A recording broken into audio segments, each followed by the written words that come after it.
السلام علیکم ویورز، میں ہوں محمد شاہد ویورز۔ آج کی اس ویڈیو میں کچھ دو واقعات آپ سے شیئر کرنا چاہوں گا، لیکن اس سے پہلے کچھ تمہیدی چیزیں ہیں، پھر اس کے بعد ہم آتے ہیں اس پر۔ ویورز، آپ کے علم میں ہے کہ عصر حاضر میں سیکھنے سکھانے کا عمل بہت تیزی کے ساتھ اپنے ارتقائی مراحل سے گزر رہا ہے۔ اس وقت کوئی شخص یہ عذر پیش نہیں کر سکتا کہ مجھے کچھ سیکھنے کا موقع نہیں ملا یا حالات میں اثر نہیں آ سکے۔ دوسری طرف ذرائع ابلاغ میں انٹرنیٹ نے اس عذر کو ہمیشہ کے لیے خیر آباد کہہ دیا ہے۔ دنیا آپ کے کلک پر اویلیبل ہے۔ آپ کسی بھی علم کے ماہرین تک بآسانی رسائی حاصل کر سکتے ہیں۔ عصر حاضر میں بالمشافہ گفتگو کے مقابلے میں سوشل میڈیا ڈسکشن یا ڈیبیٹ کے لیے ایک وسیع پلیٹ فارم بن چکا ہے، جہاں پر ہر کوئی بول رہا ہے، قطع نظر اس سے کہ وہ ٹھیک بول رہا ہے یا غلط بول رہا ہے، ٹھیک لکھ رہا ہے یا غلط لکھ رہا ہے۔ بہرحال وہ لکھ بھی رہا ہے اور بول بھی رہا ہے۔ جیسے واٹس ایپ پر کئی گروپس بنے ہوئے ہیں، ہر بندہ دسیوں گروپس میں ہوتا ہے، اس میں مختلف موضوعات پر ڈسکشن ہوتی ہے۔ وہ موضوع چاہے سیاست کا ہو، وہ مذہب کا کوئی خاص پہلو ہو، وہ معیشت کا اتار چڑھاؤ ہو سکتا ہے، وہ معاشرت کے، سماج کے دیگر معاملات ہو سکتے ہیں، اس پر بحث و تنقید ہوتی ہے، سوال و جواب ہوتے ہیں۔ یہ سب کچھ باہر کی زندگی کی طرح یہاں پر بھی بیان ہو رہا ہوتا ہے۔ اور ایسے ہی کبھی کبھار اللہ رب العزت علمی حلقوں میں بھی بیٹھنے کا موقع دیتا ہے، تو اہل علم کی باتیں بھی سنتے ہیں، ان سے گفتگو ہوتی ہے، سوال و جواب ہوتے ہیں۔ وہاں پر اگر ہمیں اس جواب سے اطمینان قلب حاصل نہیں ہوتا تو ہم کسی دوسرے اہل علم کی طرف رجوع کرتے ہیں، اس کے بعد ہم کسی نتیجے پر پہنچتے ہیں۔ لیکن ان تمام سطحوں پر میرا احساس یہ ہے کہ کچھ منفی پہلو پائے جاتے ہیں، اور وہ کم و بیش ان تمام سطحوں پر مشترک ہیں۔ ان میں جو پہلی چیز ہے وہ یہ کہ ہم برتری کی نفسیات میں مبتلا ہیں۔ اعتقادات و فکر پر سوال، آراء پر سوال، یہ چیزیں اصلاً شخصیت سے متعلق نہیں ہیں بلکہ فکر سے متعلق ہیں۔ یعنی کوئی بھی انسان کوئی خاص فکر لے کر تو دنیا میں نہیں آتا، بلکہ جب وہ شعور کی عمر کو پہنچتا ہے تو وہ تحقیق کرتا ہے، استنباط کا طریقہ اختیار کرتا ہے، اس سے پھر کوئی فکر پیدا ہوتی ہے جس پر وہ اپنی زندگی گزارتا ہے۔ لیکن ہم اس فکر پر سوال یا تنقید کو کوئی ذاتی مسئلہ بنا لیتے ہیں۔ ہم اس فکر میں مبتلا ہو جاتے ہیں کہ سائل کا یا متکلم کا منہ کیسے بند کیا جائے۔ یہ کہ ہم اس سوال کے جزیات میں اتر کر صحیح بات کو سمجھیں، استنباط کی سطح پر آ کر چیزوں کو دیکھیں، یا ہم اپنے مقدمے کو مزید واضح کرنے کی صحیح کریں، ہم یہ سب کچھ ایک طرف رکھ دیتے ہیں اور اس سطح پر آ کر کھڑے ہو جاتے ہیں کہ سامنے والے کو کیا دلائل دیے جائیں کہ اس کا موقف کالعدم قرار پا جائے، یا اس کے سوال پر یا تنقید پر گمراہی کی سند جاری کر دی جائے۔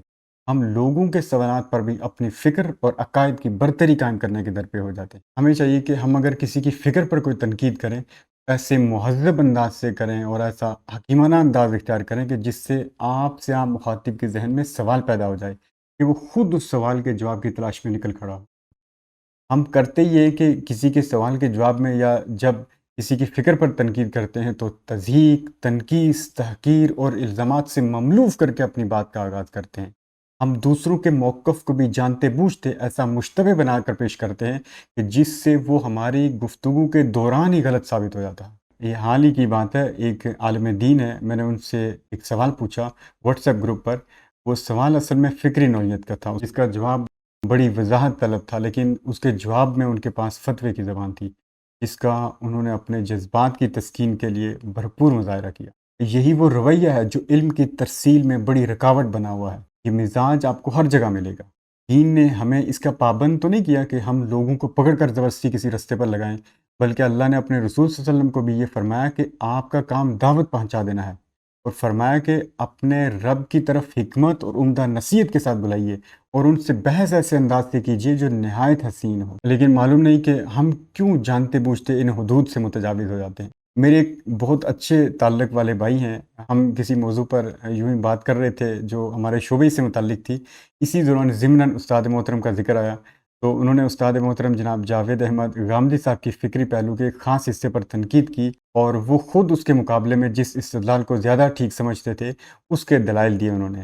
ان کی اس پوری گفتگو میں، جو اگرچہ بہت تھوڑی دیر کی تھی، اس میں کہیں پر بھی شخصیت نشانہ نہیں بنی بلکہ استدلال موضوع بحث رہا۔ ان کا یہ طریقہ اتنا شائستہ اور اتنا مہذب تھا کہ جس نے مجھے خود اپیل کیا کہ میں خود اس پہلو پر از سر نو غور کروں۔ اس کے مقابلے میں ہمارے یہاں کا جو رسمی طریقہ تدریس ہے وہ اس طرح کا مزاج دینے میں کم و بیش ناکام نظر آ رہا ہے۔ وہاں سے جو سامنے آتا ہے اس کے پیش نظر اپنی بات منوانا یا اپنی فکر کا غلبہ ہوتا ہے، جس سے پھر متشدد کردار سامنے آتے ہیں۔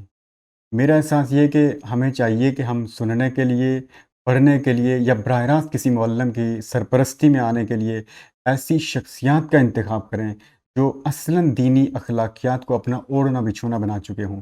تو آپ دیکھیں گے کہ آپ ان کو سنیں، ان کی تصنیفات کو پڑھیں، یا آپ براہ راست ان کی زیر سرپرستی دین سیکھ رہے ہوں، تو آپ اس سے حظ اٹھائیں گے۔ پھر یہ چیزیں آپ کے لیے اتنی محبوب بن جاتی ہیں کہ آپ انہیں آپ سے آپ اختیار کر لیتے ہیں۔ یہ پھر آپ کے کردار کا حصہ بن جاتی ہیں، اور پھر اس سے کم درجے کی کسی چیز کو آپ اپنے لیے قبول نہیں کرتے۔ لیکن اگر آپ اس کے مقابلے میں ایسی تصنیفات پڑھیں گے یا ایسے مقررین کو سنیں گے جن کا خاصا تضحیک، تنقیص، تہمتیں اور الزامات ہوتے ہیں، تو یہ توہین امیز جملے علم کی دعوت نہیں ہوتے، فساد کی بنیاد ہوتے ہیں۔